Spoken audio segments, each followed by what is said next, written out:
Today I'm going to be telling you a bit more about file management on your laptop.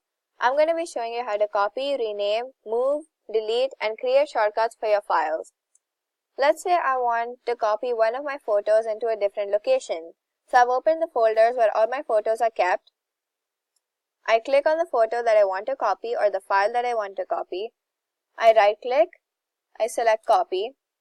Then I find the destination or where I want to copy my file, which is downloads.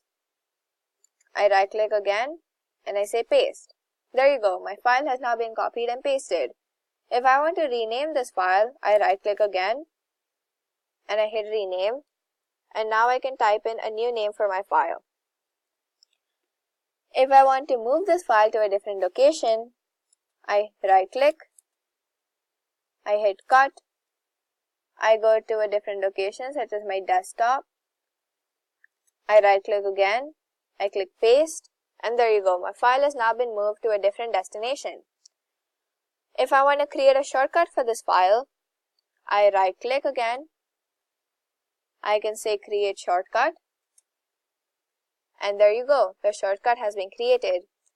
If you want to make your shortcut more accessible, you can drag it into your desktop and make your shortcut more accessible for you. Last but not least, deleting the file. You right click, hit delete, and this moves your file to trash.